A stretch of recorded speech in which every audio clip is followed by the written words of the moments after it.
खबरों में आगे बढ़ेंगे। अयोध्या में रामलला की प्राण प्रतिष्ठा की तारीख जैसे जैसे नजदीक आ रही है, राम भक्तों में राम मंदिर उद्घाटन के लेकर खुशी और उत्साह भी बढ़ता जा रहा है। हर कोई रामलला की प्राण प्रतिष्ठा का बेसब्री से इंतजार कर रहा है। तो वहीं श्री राम जन्मभूमि तीर्थ क्षेत्र राम मंदिर की नई नई फोटो अपने आधिकारिक ट्विटर अकाउंट पर पोस्ट किया जा रहा है। भगवान श्री राम लला के मंदिर की अद्भुत तस्वीरें जारी की जा रही हैं और मंदिर का फर्श बनकर तैयार हो गया है। इस तस्वीर में यह भी दिखाई दिया जा रहा है कि कितना अद्भुत और विशाल भगवान श्री राम का मंदिर बनाया गया है। भगवान श्री राम का मंदिर जितना अंदर से खूबसूरत और अद्भुत दिखता है, ठीक उसी प्रकार बाहर से भी दिखने पर भगवान श्री राम का मंदिर अद्भुत और विशाल दिखाई देता है।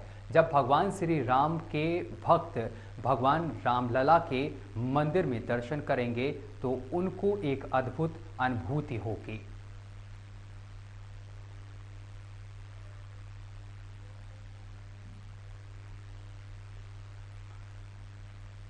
बाईस जनवरी को होने वाले प्रभु श्री राम की प्राण प्रतिष्ठा कार्यक्रम को लेकर जहां पूरे देश में दिवाली का माहौल बना हुआ है और राम नाम के जयकारे से पूरा देश गूंज रहा है, ऐसे में कानपुर देहात के पावन तनय आश्रम प्रबंधन ने 11 लाख मिट्टी के दीपक बनाकर उसे कानपुर देहात और नगर में जनता को वितरित करने का संकल्प लिया है। कानपुर देहात के भावपुर क्षेत्र में बने बालाजी मंदिर के पवन तनय आश्रम में आश्रम के महंत गोपाल दास ने एक अनोखा संकल्प ले लिया है। उनका कहना है कि प्रभु श्री राम की प्राण प्रतिष्ठा को देखते हुए पूरे देश में दिवाली का माहौल होना चाहिए, जिसको लेकर 11 लाख मिट्टी के दिए बनाने का टेंडर दे दिया गया है और प्रभु श्री राम की प्राण प्रतिष्ठा से पहले ही इन दीपकों को बनाकर वितरित किए जाने की प्रक्रिया को शुरू कर दिया गया है।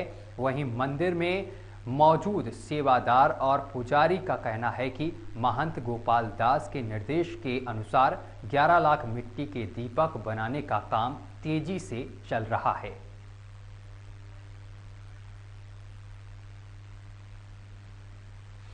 पूरे प्राण प्रतिष्ठा भगवान की हो रही है अयोध्या में।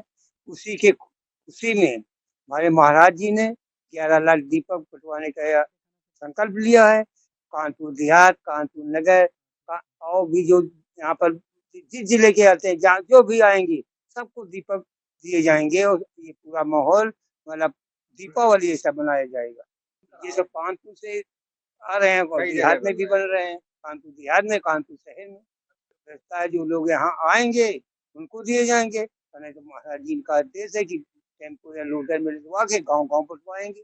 जो हमारे यहाँ जो है अयोध्या जी में जो प्राण प्रतिष्ठा होने जा रही है, तो उसके उपलक्ष्य में हमारे यहाँ पवन तनय आश्रम के महंत श्री गोपालानंद जी जो हैं, उन्होंने बहुत व्यापक व्यवस्था करके यहाँ 11 लाख दीपक मंगवाए जा चुके हैं और उनका वितरण भी भक्त लोग जो जहाँ भी जिस जिले के भी आ रहे हैं उनको दिए जा रहे हैं और 22 तारीख के पहले उनका वितरण कर दिया जाएगा।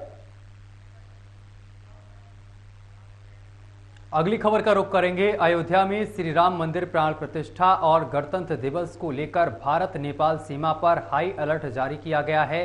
कस्टम पुलिस और एसएसबी के जवानों ने संयुक्त रूप से सोनौली बॉर्डर सहित सीमावर्ती गांव में नाकेबंदी कर आने जाने वालों की गहनता से जांच की जा रही है। सोमवार की शाम एसएसबी 22वीं विहिनी डिप्टी कमांडेंट महावीर भामू और assistant commandant Dalsania Harsukhlal Rupa bhai, inspector Jayanta Ghosh और इसके साथ ही तमाम अधिकारियों के नेतृत्व में पुलिस और एसएसबी जवानों ने गश्त किया है और इसके साथ ही बॉर्डर इलाके पर अब सख्ती कर दी गई है। जो भी व्यक्ति नेपाल से भारत आ रहा है या भारत से नेपाल जा रहा है, उसकी गहनता से तलाशी की जा रही है। इसके साथ ही बस स्टैंड और सार्वजनिक स्थानों पर संयुक्त रूप से जांच की जा रही है। भारत नेपाल के सोनौली सीमा पर जवानों के साथ सीसीटीवी और ड्रोन कैमरे से जवान निगरानी रख रहे हैं।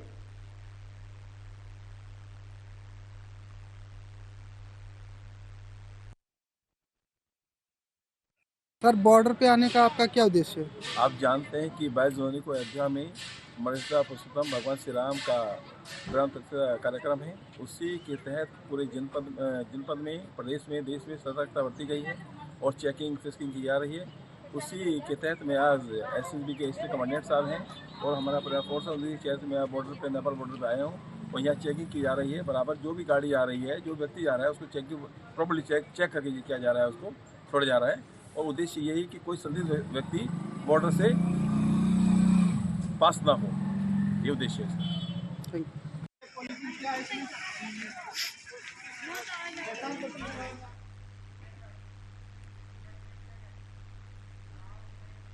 अगली खबर का रुख करेंगे। मथुरा के शाही ईदगाह मस्जिद श्री कृष्ण जन्मभूमि विवाद में सुप्रीम कोर्ट ने इलाहाबाद हाई कोर्ट के फैसले पर रोक लगा दी है। हाई कोर्ट ने अपने फैसले में एक कमिश्नर नियुक्त करने का फैसला दिया था। इस कमिश्नर को विवादित स्थल की जांच करनी थी। सुप्रीम कोर्ट के इस फैसले हिंदू पक्ष को बड़ा झटका लगा है, जिसका दावा है कि यह पूरा परिसर श्री कृष्ण जन्मभूमि परिसर है और इससे पहले वाराणसी की ज्ञानवापी मस्जिद में भी कोर्ट की निगरानी में सर्वे करवाया गया था। इससे पहले हिंदू पक्ष की अपील पर सुनवाई करते हुए इलाहाबाद हाई कोर्ट ने 14 दिसंबर को एक आदेश जारी किया था, जिसमें कहा गया था कि एक कमिश्नर नियुक्त करके उसकी निगरानी में शाही ईदगाह मस्जिद की जांच कराई जाए। और इसी फैसले के खिलाफ मुस्लिम पक्ष ने सुप्रीम कोर्ट का रुख किया था।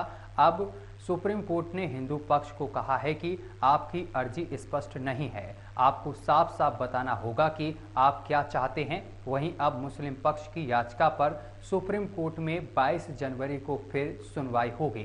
फिलहाल सुप्रीम कोर्ट ने कहा है कि सर्वे नहीं होगा और हाई कोर्ट में सुनवाई होगी। बताते चले कि सुप्रीम कोर्ट ने हिंदू पक्ष को नोटिस भी जारी किया है।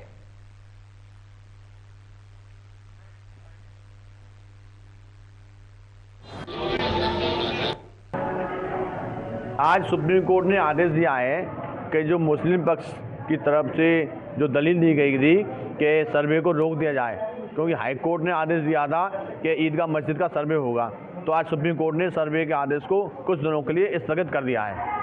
मैं मुस्लिम पक्ष को कहना चाहता हूं कि आप सर्वे को कब तक रोक पाएंगे, क्योंकि आपके पास कोई सबूत ही नहीं है। प्राचीन जितने भी सबूत हैं सब हिंदू पक्ष के पास हैं। पानी का बिल, बिजली का बिल, कचरा खतौनी में नाम, पुरानी खेवट में नाम, सब हिंदू पक्ष का है। जो नगर निगम उनका टैक्स है वो भी हिंदू पक्ष देता है। तो आपने केवल कुछ दिनों के लिए सर्वे को रुकवा दिया है, लेकिन एक ना एक दिन सर्वे जरूर होगा। जितने भी हमारे हिंदू पक्ष हैं, सनातनी हिंदू भाई हैं, सभी को आशा है कि ईदगाह मस्जिद की सर्वे हो जाए तो दूध का दूध, पानी का पानी हो जाएगा। आज सुप्रीम कोर्ट में श्री कृष्ण जन्मभूमि ईदगाह पक्ष को लेकर के प्रकरण को लेकर सुनवाई हुई और जिसमें विशेष रूप से सुप्रीम कोर्ट के द्वारा नोटिस इशू किए गए हैं हिंदू पक्षकारों को। दूसरी महत्वपूर्ण बात यह है कि उच्च न्यायालय के द्वारा जो 14 तारीख को कोर्ट कमिश्नर की जो प्रोसीडिंग्स की गई थी, उसमें कोर्ट कमिश्नर को मौके पर जाने से रोकने का आदेश पारित किया गया है। इसमें विशेष रूप बात यह है। दूसरी बात यह है कि उच्च न्यायालय की किसी भी कार्रवाई को आगे नहीं रोका गया है। उच्च न्यायालय में सभी कार्रवाई यथावत चलती रहेंगी, लेकिन कोई भी कोर्ट कमिश्नर मौके पर नहीं जाएगा। ये माननीय सुप्रीम कोर्ट के द्वारा आदेश पारित किया गया है और इसमें कुछ चीज़ों को लेकर के सुप्रीम कोर्ट ने जिनको क्लियरिटी नहीं थी उसको लेकर भी कहा। तो 23 तारीख अग्रिम जनवरी इसमें निर्धारित की गई है।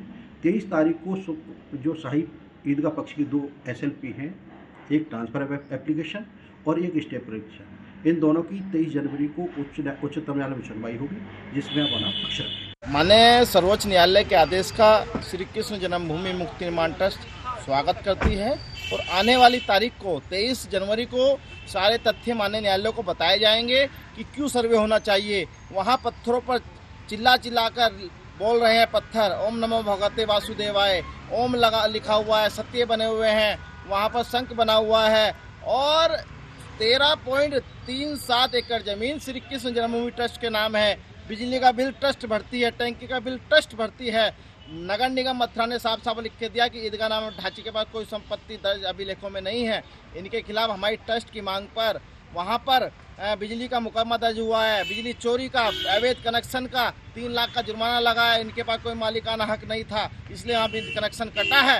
माननीय न्यायालय को बताना जरूरी है, क्योंकि सर्वे होगा तो जब भी पता चलेगा न्यायालय को कि क्या वहाँ सबूत है, इनके अल्लाह घर है या मेरे कान। इलाहाबाद हाईकोर्ट द्वारा एक शाही मस्जिद ईदगाह को लेकर एडवोकेट कमीशन का आदेश पारित किया गया था, जबकि हमारी 7-11 CPC की प्रार्थना पत्र पेंडिंग था और हमारे द्वारा ये मांग की गई थी कि सर्वप्रथम 7-11 CPC के जो प्रावधान है उन पर सुनवाई हो। पहले ये तो तय हो कि मुकदमा चलने योग्य है या नहीं, क्योंकि माननीय उच्च न्यायालय इलाहाबाद ने उसमें एडवोकेट कमीशन के आदेश जारी कर दिए, जिसका हमने यहाँ पे सुप्रीम कोर्ट में अपनी याचिका दायर की है। और आज सुनवाई के दौरान माननीय सुप्रीम कोर्ट ने उस आदेश को, माननीय उच्च न्यायालय इलाहाबाद के आदेश को स्थगित कर दिया है। अभी अगले आदेशों तक एडवोकेट कमीशन नहीं होगा शाही मस्जिद ईदगाह में।